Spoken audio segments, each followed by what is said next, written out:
রঘুনাথগঞ্জে ফাতেমা খাতুনের রহস্য মৃত্যু, কবর খুঁড়ে দেহ উত্তোলন। স্বামী ঈশা শেখের বিরুদ্ধে পরিবারের অভিযোগ। মুর্শিদাবাদের রঘুনাথগঞ্জ থানার অন্তর্গত তেঘড়ি হাজিপাড়া গ্রামে প্রায় 3.5 থেকে 4 মাস আগে রহস্যজনকভাবে মৃত্যু হয়েছিল গৃহবধূ ফাতেমা খাতুনের। প্রথমে ঘটনাটি স্বাভাবিক মৃত্যু বলেই ধরে নেওয়া হয়, কিন্তু ধীরে ধীরে পরিবারের সন্দেহ ঘনীভূত হয় এবং সমাজ জুড়ে ছড়িয়ে পড়ে নানান প্রশ্ন। পরিবার সূত্রে জানা যায়, ফাতেমার স্বামী ঈশা শেখের বিরুদ্ধে থানায় আনুষ্ঠানিক অভিযোগ দায়ের করেন গৃহবধূর পরিবার। তাদের দাবি, বনিবনা না হওয়ার কারণে দীর্ঘদিন ধরে ফাতেমার উপর বর্বর নির্যাতন চালানো হতো। মারপিট থেকে শুরু করে মানসিক যন্ত্রণা, সবকিছু স্বীকার ছিলেন তিনি। পরিবারের অভিযোগ, আরও গুরুতর পণের কারণে নির্যাতন চালানো হতো ফাতেমার ওপর এবং সেই কারণেই তাকে খুন করা হয়েছে। ফাতেমার পরিবারের দৃঢ় বিশ্বাস, এই মৃত্যু স্বাভাবিক নয়, বরং এটি একটি পরিকল্পিত হত্যাকাণ্ড। পরিবারের অভিযোগের ভিত্তিতে আদালত হস্তক্ষেপ করে। দীর্ঘ আইনি প্রক্রিয়ার পর উচ্চ আদালতের নির্দেশ দেয় কবর থেকে দেহ তোলার। আদালতের সেই নির্দেশ মেনেই 24 আগস্ট সকালে বিশাল পুলিশ নিরাপত্তার মধ্যে দিয়ে কবর থেকে তোলা হয় ফাতেমা খাতুনের দেহ। প্রশাসনের পক্ষ থেকে মোতায়েন করা হয় পুলিশ বাহিনী এবং স্বাস্থ্য দপ্তরের একজন অভিজ্ঞ চিকিৎসকের তত্ত্বাবধান করেন গোটা প্রক্রিয়াটি। এরপরই আইনানুগভাবে দেহ পাঠানো হয় বর্ধমান মেডিকেল কলেজ ও হাসপাতালে ময়নাতদন্তের জন্য। চিকিৎসকরা জানিয়েছেন, রিপোর্ট হাতে এলে মৃত্যুর আসল কারণ স্পষ্ট হবে। এই ঘটনাকে ঘিরে এলাকায় চাঞ্চল্য ছড়িয়ে পড়েছে।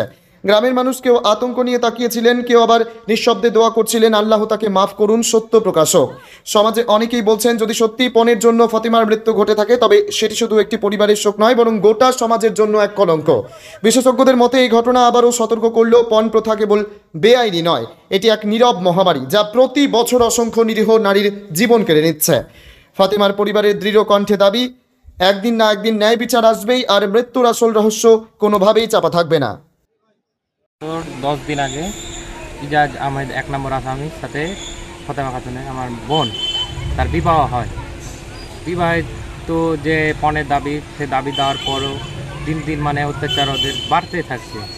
তারপরে আমরা বুঝিয়ে টুঝিয়ে পাঠালাম যে আমরা যতদূর পাচ্ছি পণের ওদের দাবি চাহিদা পূরণ করেছি, তারপরেও ওরা দিন দিন অত্যাচার বাড়তেই থাকছে। তারপরে 29/4/2025 সন্ধ্যা 6:20 নাগাদ শুনতে পারি ফাতেমা খাতুনের শরীরে শারীরিক অবস্থা ভালো নয়। তারপর ঘটনাস্থলে যে দেখি ফাতেমা তার সিলিং ফ্যানে গলায় ওড়নার ফাঁস দিয়ে ঝুলানো আছে, কিন্তু পা সম্পূর্ণ বিছানায় আছে, বিছানায় ভাঁজ হয়ে আছে। এটা আমাদের যে ওরা পরিকল্পনা করে ওরা মেরে ফেলেছে। তার জন্য জঙ্গিপুর হাসপাতালে একবার পোস্টমর্টম হয়েছিল। তার জন্য এই আমাদের এই কোর্টে কোনো রায় পেলাম না, তার জন্য হাইকোর্ট থেকে অর্ডার দিয়েছে দ্বিতীয় পোস্টমর্টমের জন্য। তো দ্বিতীয় পোস্টমর্টমের জন্য এনসে কল্যাণীতে আবার দ্বিতীয় পোস্টমর্টম হবে। আজকে কেমন লাগছে? আজকে মানে কি বলবো, যেন একটাই কি, যে না কোনো মার বুক না আর খালি হয়, যেন সব ন্যায় বিচারটা পাই, এটাই, তাছাড়া আর কিছু না। এরপর কি চাইছেন আপনি? এরপর ওদের আসামিদের শাস্তি চাই, আর কিচ্ছু না। হাইকোর্টে এখানে আমরা তো রায় পেলাম না। আমরা 3 মাস থেকে ঘুরে ঘুরে ঘুরে ঘুরে আমাদের কেউ কোনো কথাই শুনছে না। আমরা তো বাধ্য হয়ে তারপরে হাইকোর্টে যাওয়া। প্রশাসন কী বলছেন? ব্যবস্থা নিলে তো আমরা হাইকোর্ট যেতাম না। ব্যবস্থা যদি নিত আমরা কি হাইকোর্ট যেতাম?